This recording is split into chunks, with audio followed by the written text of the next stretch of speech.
I usually like to start these videos off with a long-winded talking section about how much a Lego game in question shaped my life, but today I'll just show you this picture of my room. And here's my keys, and here's a picture of me from Halloween. Okay, it's safe to say I like Batman a decent amount, and you already know who's to blame for this.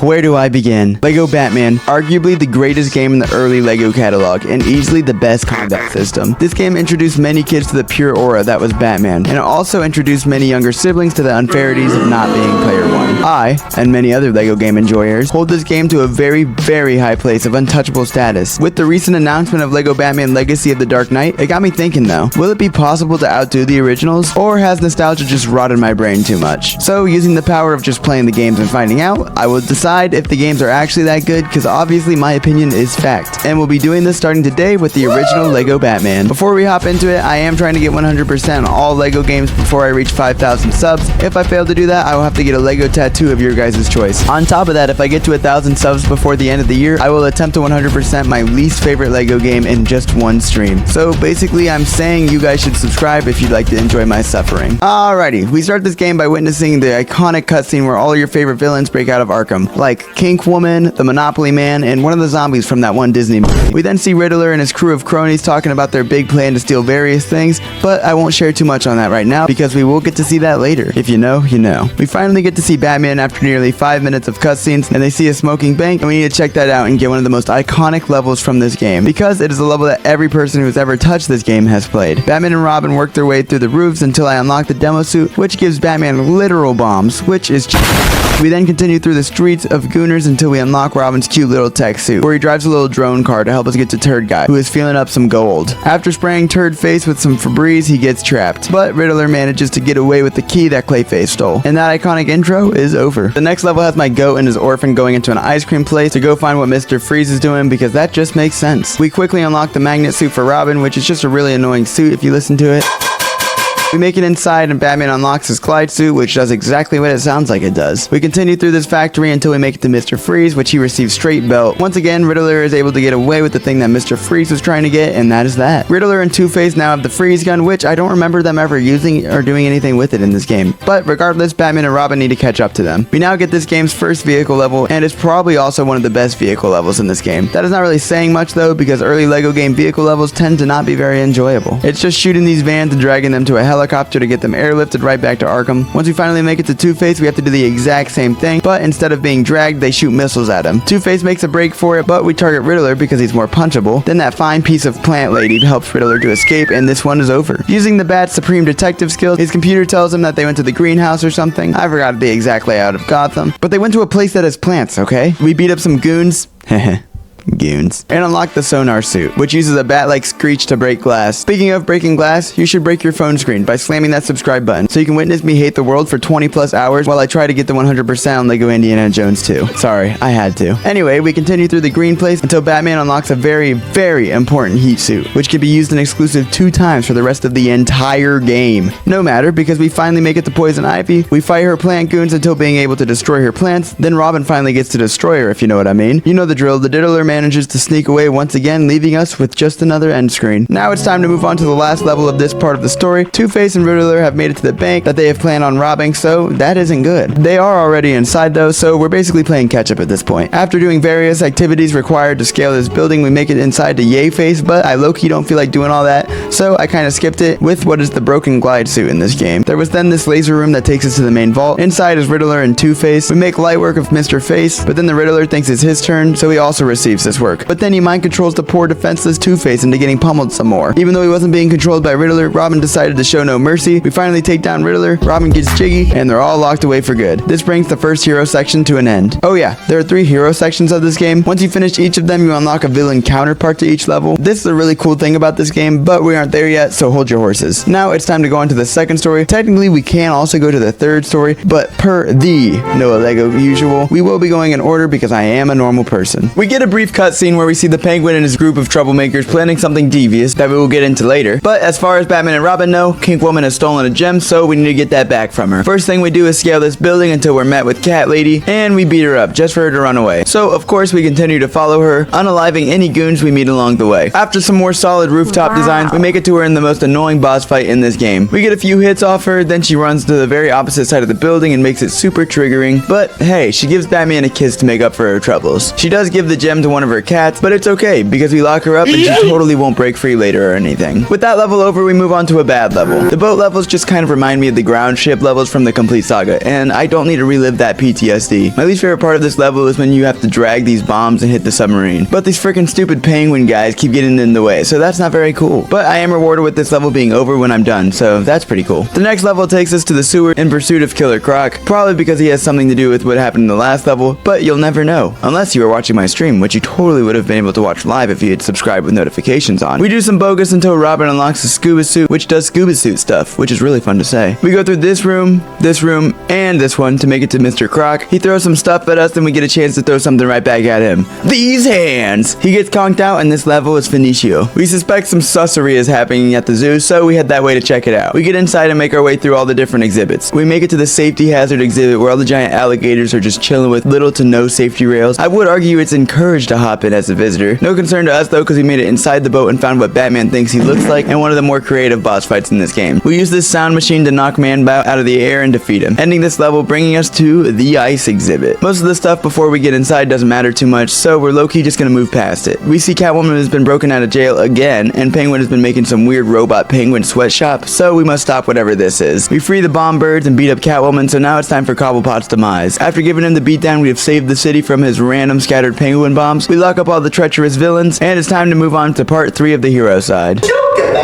We see arguably the strangest individuals of all time sitting together playing cards, and learn they're all working with the Joker and Harley Quinn, no doubtedly just to blow up Gotham or something of that vein. So, and Robin have to stop them. We see some of Joker's workers at Ace Chemicals, so we have to go find out what they're doing. With all honesty, this is probably my least favorite level in this game. It's super long, and even the most interesting sections are straight booty. We get to the boss fight with the Mad Hatter, who is actually one of my favorite characters in this game, so at least that's something. After defeating him, we see the Joker jonk away in his helicopter to conclude the level. The next level starts with us seeing the cutest DC couple kidnaps the police commissioner Gordon and have him held at Joker's carnival that he maybe owns? I don't know, I've always been unsure. But we definitely need to get in there and save that poor guy. We do some hard work to make it inside this place. This level's design is pretty peak for what it is. The next section though, I know plenty of people have harped about how bad this boss fight is, but you gotta think about the fact that it was played by numerous different game designers, and they said, this game needs a boss fight that is so terrible and trivial that even the parents of the kids are unsure what to do. TT, please, if you can get me in touch with the creators of this level, I would love to have a word. Also, while I have you, pretty please start inviting me to the game's premieres. I love you. That fight's over and we rescue the commissioner and the Joker escapes once again. Naturally, we are flying after the Joker and the Scarecrow begins flying next to us to try to take us out. That's not very cool though, so we must get our get back on him. As far as vehicle levels go, this isn't too bad. This was until the end with this boss fight that I couldn't figure out how to do until I did and took out the Scarecrow. Moving right on, we see the nightclub is being terrorized by Joker and Harley Quinn, but now they're cucked by a character that has quite the cult following in this community, Killer Moth. I'll be honest, I was an enjoyer of Mr. Moth before it was cool, but that's neither here nor there. What is here though is the fact that Batman and Robin must chase Killer Moth into club. We do enough following until making a big robot dance while this banger plays until my power turns off and I have to do it all over again. We finally make it back to Killer Moth where we defeat him by using the big light bulb, which is pretty cool concept as opposed to a lot of the fights that are just punch him until they pass out. Once he's defeated, we see Joker and Harley Quinn head to the big church where we will take them on for the final battle of this game. The first section of this part requires a lot of what the frick do you want from me? Until I figure out to shoot water at Harley who is on the church. She eventually runs inside and we follow her in like a moth to a flame. Dang it, I used that joke on the wrong level. Just imagine I used that joke like 45 seconds ago. We make our way through the scaffolding of the church until we make it to the bell room. This gives us, in my opinion, one of the weakest boss fights in this game. Just as far as how awesome the third part is, I felt like I could have done a bit more, but whatever. We shoot water at a helicopter and spam the Joker with punches, switching characters when necessary. Using bats, man defeats the failed comedian and his loving wife to end off this section of the story and concludes the final chapter of the hero's side. I mentioned it earlier and the time has come to where it matters. Welcome to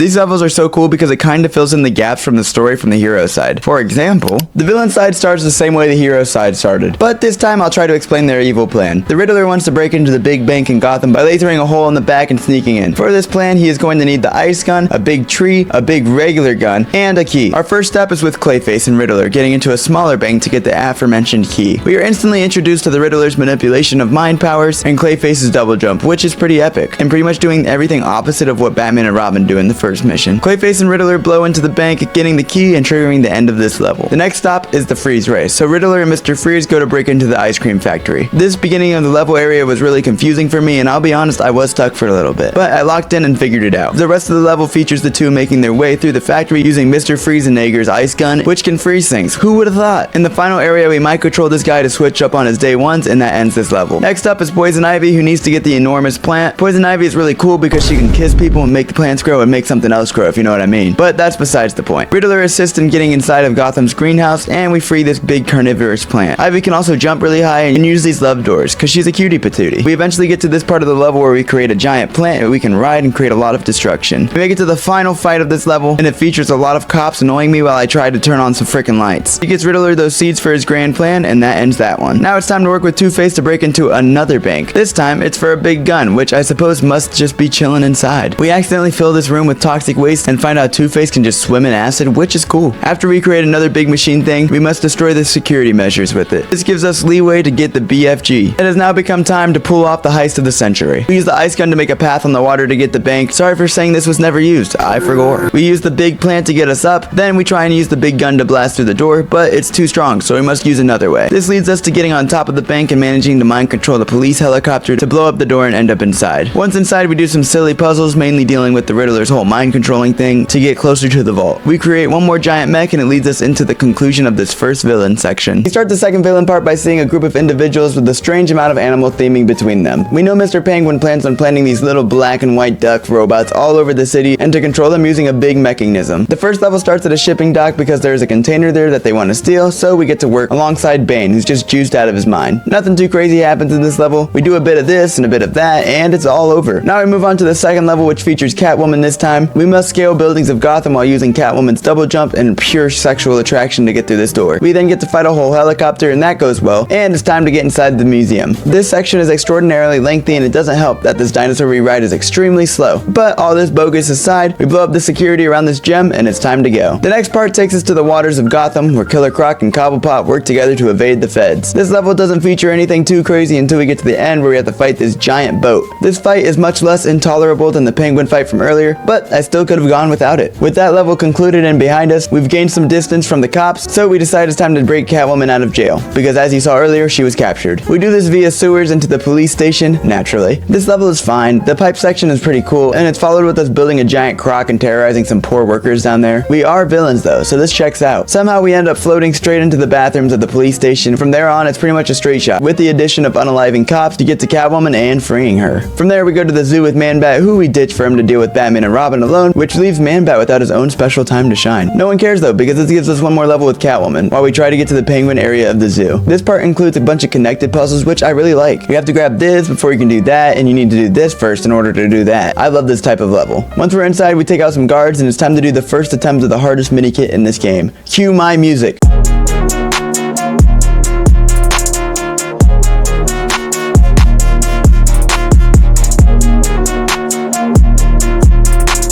We actually get this first try, and it's time to set up the death machine, which we know will only be foiled by Batman and Robin in like 15 minutes, but at least we had fun along the way, and it's time to begin the last part of the villain stories. Once again, it's time for baby. We see the same cutscene where Joker has his group of goons and see that he's planning on delivering death to everyone in Gotham. But first, they must get the required chemicals to do this, so they head to Joker's funhouse to capture Commissioner Gordon for their plan. We get one of these little sections where both characters have to do a task before they can move on to the next. These are fun. I will also note that Joker's combat makes for some of the best in this game, almost purely because his gun is like the best to control. We get this neat platforming section on a roller coaster rail, and we keep on keeping on. Eventually, we make it to the Commissioner and beat him up. We then destroy SWAT vans by throwing explosive teddy bears on them. Once Once they go kablamo, we can continue our assault on Mr. Gordon until he's captured by us. With him captured, we can fly now. Scarecrow joins the Joker for a decent level that involves towing bombs and using Scarepedos, which is something that Gideon has been doing a really good job of doing recently. Blah blah blah, there's a boss fight, we ruin this guy's proposal, and that's the end of the level. We're continuing with Scarecrow and the Joker, and we're robbing an art museum, because why not? There's kind of a lot going on in this level, but there's also not really anything. We just moved through like 3 different sections on the level till we get to this weird room where we have to use the power of seduction with Scarecrow to escape the building, seemingly stealing nothing. No matter, the level's over. Now it's time to enjoy all of your guys' favorite character, Killer Moth. I will do some fan service and not skip through this one too much. Joker meets up with your goat with no real exposition, but that's okay. We are going to continue to terrorize Gotham using Killer Moth's interesting deflection ability, guns, and strange gliding method. We meticulously work through the rooftops. After crossing a bridge that I didn't concern myself with any of the numerous amounts of cops on, we made it to the next section of this level. We blow into some park and kill a bunch of cops to head on to the next part. We miraculously make this giant Joker mech, which honestly is like, what the freak? We see the Popo have captured our wife, so we must rescue her by using our big, creepy mech. After enough stomping, we save her and leave Killer Moth to take on Batman, and you know how that goes. Okay, final level time. Unlike before, we don't have all the bogusry of getting inside the church, but we do have the problem of getting up to the scaffolding first, so that's just something we have to do. No, I did not miss this jump the first time. Okay, we just have to do a bit of parkour to move around here, and it's pretty simple stuff. This room should look familiar. The goal is to create a big bomb to make this place go boom, or whatever. Once we set up both sides, the level is over, and that concludes all the story sections from this game. With those done, it's time to go and start the cleanup. Since this is an early LEGO game, the cleanup's pretty simple. We need to get the red bricks, mini kits, civilians in peril, and to fill up all the stud meters. I would recommend getting all the stud multipliers to increase your bread count and getting the detectors like mini kit detector and red brick detector. Once we're done with those, we must complete all the bonus levels and we're done with this game. There are no achievements, so we don't really have to worry about any of that stuff. So I guess it's montage time. I need to prove if it's all nostalgia or if it's true. If it's true, I need to gather all of the mini kits and red bricks too. Red bricks too. And I know it's wrong, but this game's levels all feel the same. They all feel the same. This 100% feels mundane. Ooh, Lego Batman, I've loved you since you began. Since you began, and I'm through to the end. Once the bonus level screams descend, start to descend.